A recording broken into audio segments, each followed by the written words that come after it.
Hello, my loves. Welcome to Purity and Power, a channel where I dive deep into transformation, higher wisdom, and spirituality without shying away from death, rebirth, and the reality of what it means to remember who we are at a soul level.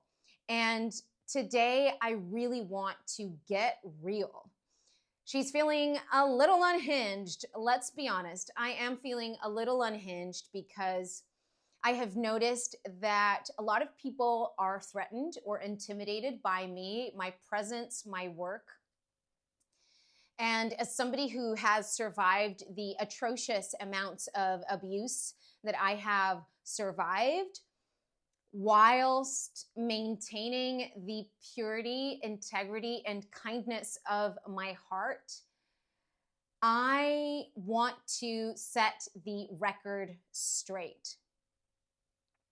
I understand that it can be a little scary to be confronted with somebody that has endured the level of pain that I have endured. And if it's your first time on this channel, then I will just go ahead and say that I am a survivor of child sexual abuse, severe sexual trauma throughout my life, psychological, emotional abuse, manipulation. I have survived the death of loved ones, profound grief, complex post-traumatic stress disorder, the death of pets. It doesn't even end there, but I don't have to go deep into everything that I have experienced.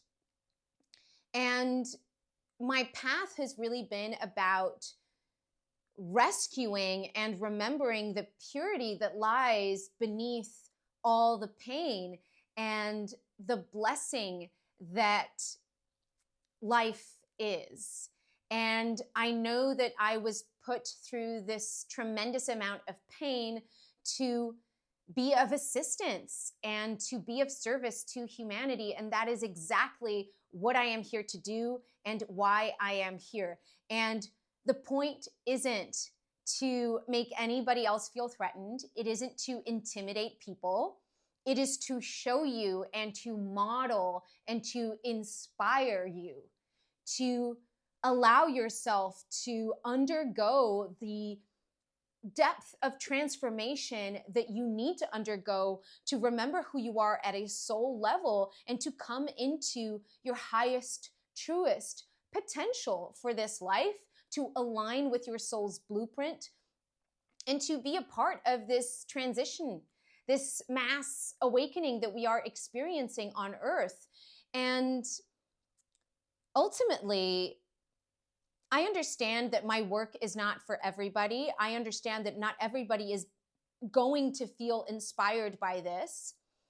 But to those who are on the fence, then the only thing I can say is learn to observe your own ego. I am not here to make a buck. I did not survive what I survived to come out here and put anybody down.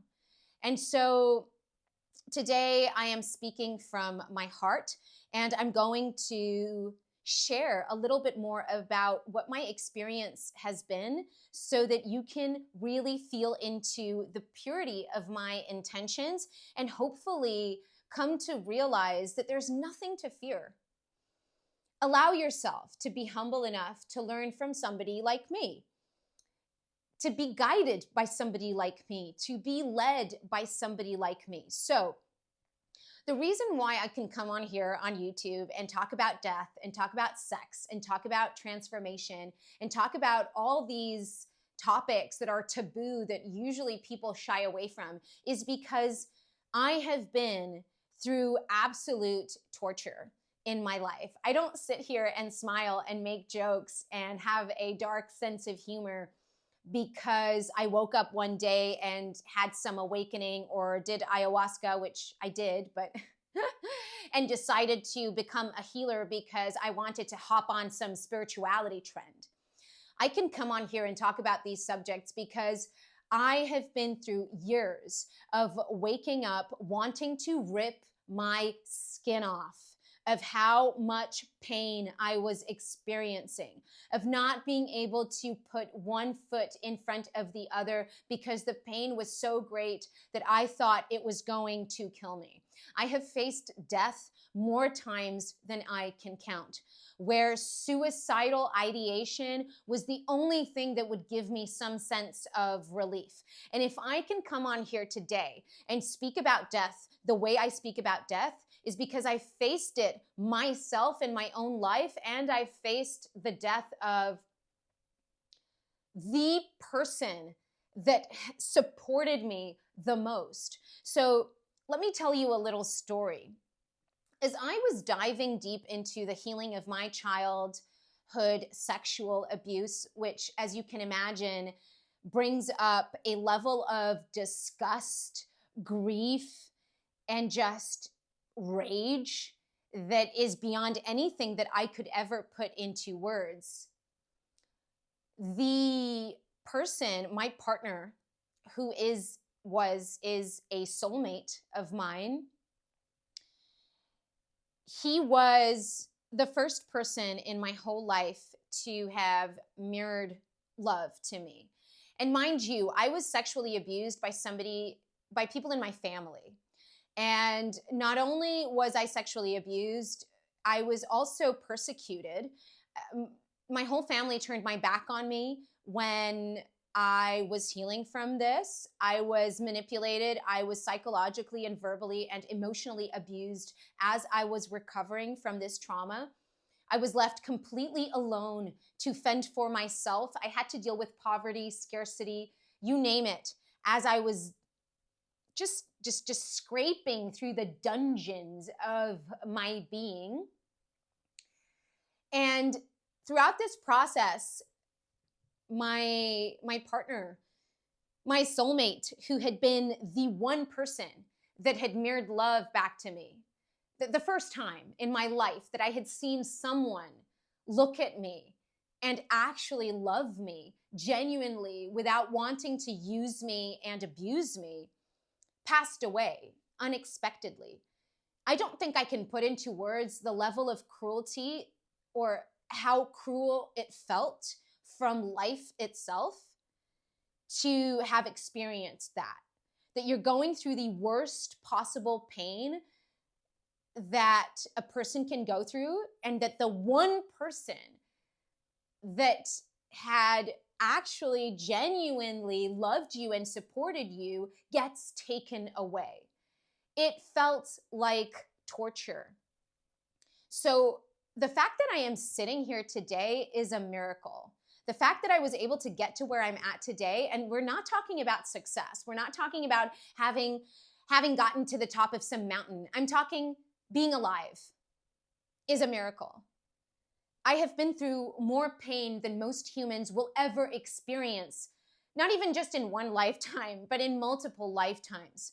And so ultimately, trying to put me down or trying to downplay or diminish or invalidate the level of power that I hold because I have been able to get through this, because I have come out on the other side, not jaded, not bitter, but even more loving, even more kind, even more pure, is, it's not just a miracle, it's an example. And it's not about my ego. It's not about saying that I'm better than other people. It's about service. I came down to earth, and I'm not from here. And I came down to earth to be of service to humanity. And I did get lost along the way a little bit. I forgot who I was. And so in this lifetime, I am remembering. And that's why part of the work that I do is remembrance. I am remembering. And so I came down here in service to humanity, and that is what I am doing. I am here not to remind you of how weak you are or how unworthy you are. I am here to remind you that no matter what's happened to you, no matter the pain that you're going through, no matter the chaos, the drama, the conflict, the tragedy that you're going through, you can get through it. Love is who you are. Love is who I am. And we are eternally, infinitely intertwined and connected in love. And so don't let my power be a threat. Let my power be inspiration, because that's what power is. Power is sovereignty. It's realizing that you're not a victim to the circumstances of your life. And that's why I talk about it, because I had to literally crawl my way out of victimhood, because my life depended on it, because death was right here. It would have been so much easier to have thrown myself off a cliff. It would have been so much easier to have remained in this space where I was just angry at God, angry at some higher power, some external power that was torturing me, until I realized that I was the power, that I was the love, that I was the light, and that God had been within me all along, guiding me back to myself, guiding me back to my power, and guiding me back to the depth, the profundity of the realization that the only person that could rescue me from victimhood was me. That I got to decide, that I got to claim my sovereignty, that I got to say, no, I am not a victim of life. But in order to do that, I had to face death, my own death, the death of loved ones, like I said, and not just my partner, but others. And I don't need to get into that. And then I realized that death was not the end. And that was the remembrance. That was part of the remembrance. I realized, oh my God, so when the physical body dies, when the rational mind dissipates, that's not the end, because we are soul. And our soul is eternal and infinite. And so we don't just live one lifetime. And it's absolutely uncanny, because before my partner's death, about a year or 2 years before, I was obsessed with death, and I started reading the Tibetan book of Living and Dying, and I kept telling him, I came to the realization that life was really a preparation for death. And I realized that actually that was the whole point, that I wanted to be ready when my time came, and I didn't want to be afraid. I didn't want to be afraid of death. And now, and he laughed. I remember him laughing and saying, you're so young and you're so obsessed with death. And I am gifted with death premonitions. And so I had a death premonition of his death. And so that's why I was trying to prepare him for his death. But ultimately, I realize that it is all about that, because when we die, we get a choice to reincarnate into this cycle of karma or to exit the matrix. But in order to be able to exit the matrix when you die, and that doesn't mean you don't come back to earth, you can come back if you want to, but you want to come back from a place of sovereignty, from your divine sovereignty, not from a place of being stuck in the wheel of karma, right? And so that was the point. That is the point. That is the greatest service we can do for humanity, is to help us remember that we are not stuck here. We are not limited, and we have the power to emancipate ourselves from this slumber, from being a slave race, and ultimately ascend into higher dimensions of reality. And that doesn't mean not being grounded here on earth. That means anchoring higher dimensionality here on this planet. And that changes the whole experience of what life is. That is literally moving out of the victim mentality or victim perpetrator paradigm and into the paradigm of love. into the paradigm of unity consciousness, which is what all the avatar level consciousness teachers were guiding us to. And by that, I mean Jesus, the Buddha, Krishna. Anyway, do let me know if you have any questions about this. Do let me know in the comments if you resonate with this message. Please like and subscribe if you do. Stay tuned for more. And I want to wrap this up by saying, don't be afraid. Don't be afraid of power. Don't feel threatened by power. That is just your ego trying to grasp onto a sense of control that is an illusion. And if somebody comes into your field, like me, that is showing you and mirroring to you this level of purity and integrity and kindness and love, let yourself be inspired by it, because it is not a threat or an attack on you. It is a reminder of your own purity, your own integrity, your own kindness, your own love. So be humble enough to take the teachings. All right, I hope this is of service to you.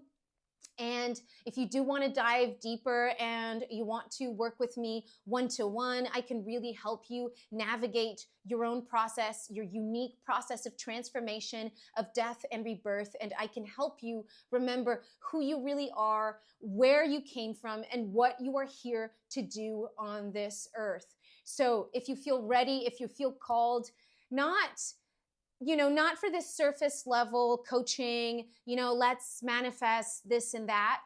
No, deep, deep inner work, deep transformational work. If you are called to it, then feel free to reach out. My details are below, and I would love to help you. Thank you so much for watching, and I send you so much love.